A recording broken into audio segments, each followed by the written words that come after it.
risk to me just means greater potential to see a miracle.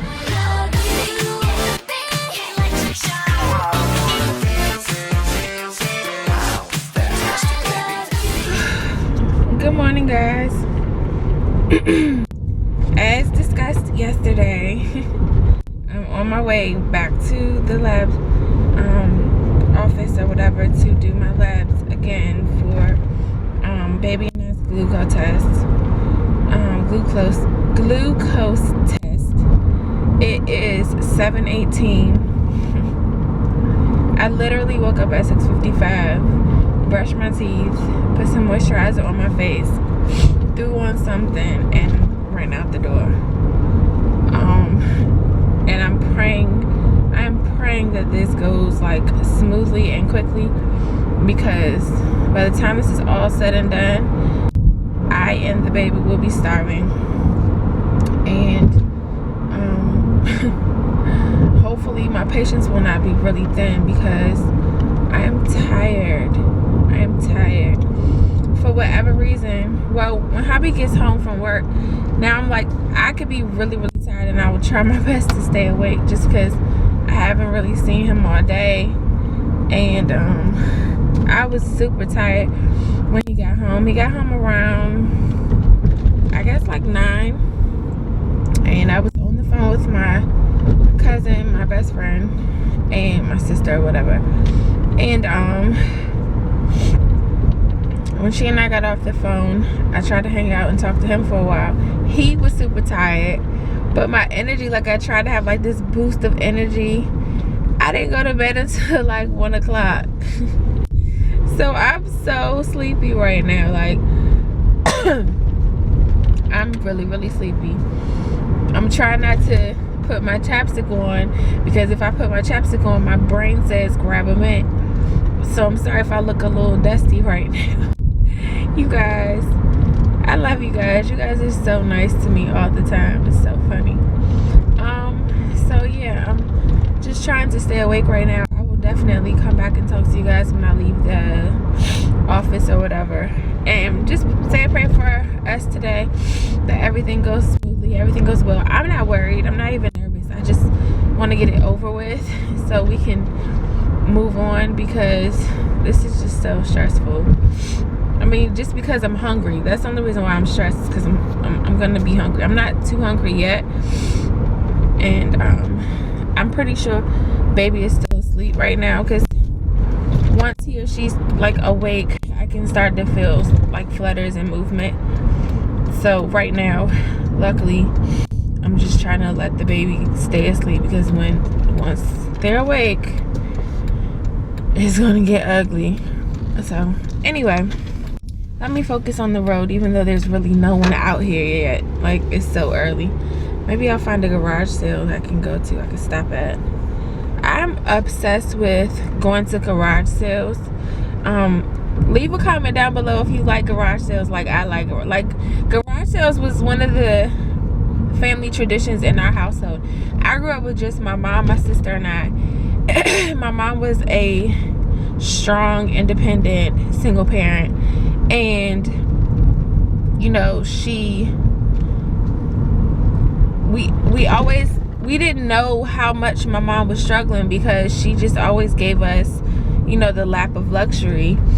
But now that I'm older, I remember sorry, I remember us going to hella garage sales back in the day, and like my bedroom furniture, my sister's bedroom furniture, we I think the dining room set in our house, everything came from a garage sale. It's crazy. And our house was like always one of the nicest houses in the neighborhood. And so, and then once we moved, you know, we were big on thrift stores and thrifting or whatever. But prior to that, a lot of our clothes and home goods came from garage sales. We lived out in Virginia, and we lived in like a military community where a lot of people were moving all the time. So those soldiers and their families and wives and things like that, they were selling stuff, and they were just trying to get rid of it for the low. So I'm now on a mission to find a lot of my baby's furniture for the nursery from garage sales. Anyway, that just randomly came to me. But I was thinking maybe when I finish with this, if I'm not, I'll probably be too hungry to do it. But there are a lot of like nice neighborhoods around here. Maybe someone's having one, I don't know. Usually that type of stuff is like in the paper, but we don't get the paper, so. Anywho, you guys know how I be doing. I be rambling or whatever. I just, we'll come back and talk to you guys when we finish with the test. Bye. Okay guys, so I'm out of here. It's now 9 o'clock and I'm trying to figure out what to do with my life because I'm hungry. And I said I was going to treat myself to breakfast after this. Hubby's already at work. He had clients this morning, but luckily he'll be home in like 2 hours. So I said I was going to get myself something to eat, but the place that I want Cracker Barrel, and it just seems so far away right now. I don't know what to do. It is so far away. It doesn't seem so far away. It is so far from where I am. But Baby Bean did really, really good at this test because I could feel myself starting to get nauseous, and like I like burp, and a burp could turn into vomit, like full on vomit. And I was burping, but it was just like, you know, a little bit. It's really nasty, sorry, but I could feel it, and I just be like, oh god, but it would go away. So I'm proud of Baby Bean. Now, I mean, there is an IHOP up here, but you know how when you have your mind and your heart set on something, there's no substitution for it, you know? I don't really want IHOP because I literally got like 6 hours of sleep last night. And if it's really bad, I'll drive to my mother-in-law's house and what's that? I'll drive to her house and take a nap if I need to. She loves me. She'll let me do that. But I think I'll be fine. I'm just really, really sleepy. But I know if I were to just go home right now and go back to bed, I will regret it tremendously. Like, I will wake up and just be gagging and vomiting bile because my stomach is on E. And I ate dinner last night, which wasn't really dinner. I just had chicken strips. Okay, so here's the thing. I'm struggling with eating. I don't really have much of an appetite. I'm gaining weight. But excuse me, I don't have much of an appetite. So I'm told that I'm as nauseous and vomiting as often as I am because I'm not eating enough. But I feel like if I eat a substantial meal, like what's been suggested to me, I will throw it all up.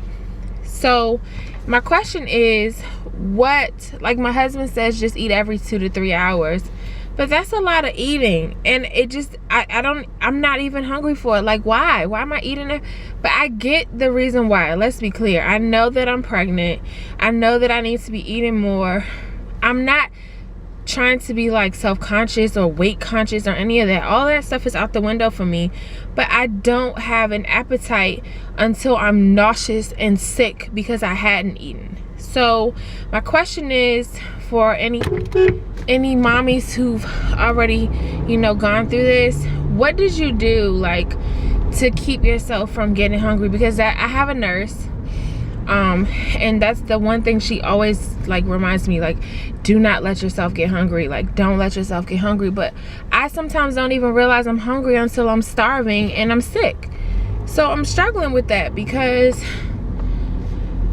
I find myself really, really sick often, because I haven't eaten But you know, I don't realize I'm hungry. My mind is still used to eating 3 meals a day and maybe a snack. I really didn't even eat 3 meals a day most days because I didn't get up in time for breakfast. So I would just start my day out at lunch. Now that I'm pregnant, I can't really sleep after 8 o'clock. So, you know, I'll eat oatmeal or something like that for breakfast. And then probably like some fruit later on in the day, like watermelon or grapes or strawberries or even yogurt as a snack, like midday. I always try to eat lunch, and then it's like after that I'm not really hungry until dinner time, which is like 7 or 8 o'clock, and then by then I have starved myself practically, like, and I didn't do it on purpose. It's just I don't know what to, I don't know, you guys. I don't know, because I feel satisfied until that time for the most part. So I don't know if maybe I need to have more snacks in my day, because I don't feel like I'm lacking in the area when, you know, with meals, but maybe snacks I could be eating more. I just don't know. I don't know. And I carry like granola bars and peanut butter crackers, and you know, I keep my bottle of water. I keep that stuff in my purse. So it's not like I'm starving myself. Like I'm not eating. It's just, I don't know. By the time I eat, it's like it's too late. And I am seriously sick. Like the food won't stay down. Or if it does stay down, then I get really bad heartburn, really bad indigestion, really bad bloating. It's just painful. I don't know.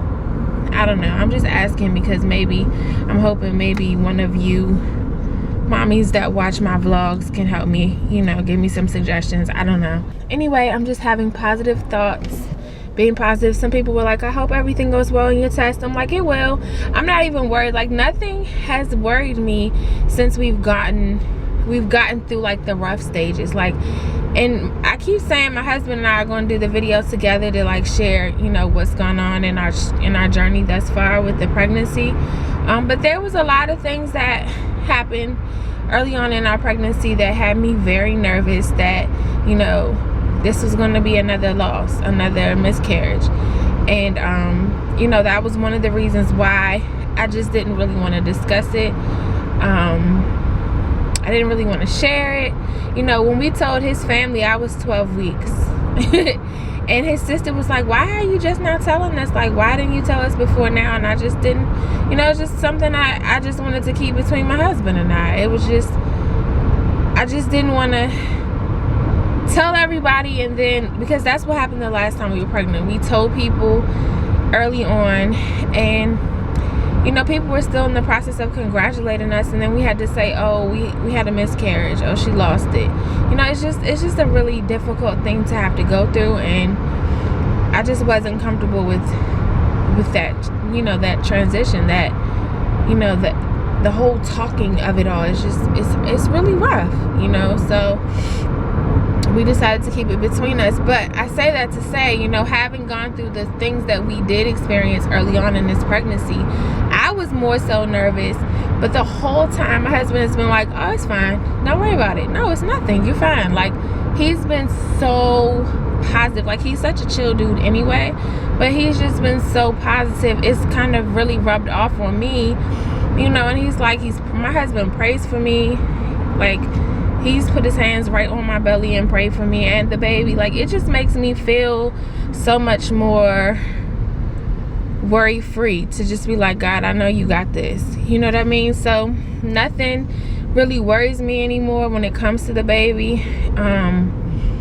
You know, nothing really. It's just one of those things that sometimes you have to have your faith tested in order for you to realize that your faith works. You know what I mean? Like, you know, sometimes you don't realize how well your brakes work on your car until you are about to hit somebody and you hit them brakes real hard, and it's like, oh, they work. You know, that's the way I feel about my faith, you know. And you know, I appreciate people saying, you know, I hope everything works out or good luck on the test, but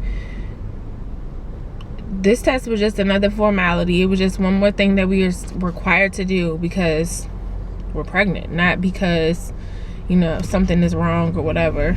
I mean, even with the labeling of calling me high risk, I'm not. I mean, technically I and the baby are high risk because of my health factors and previous experiences, previous miscarriages, but high risk to me just means greater potential to see a miracle.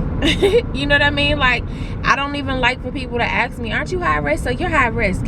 Those two words, don't ever say them to me, because I probably will just totally be nasty and ignore you. Just because, don't label me. I'm pregnant just like the next pregnant chick, and that's what I am.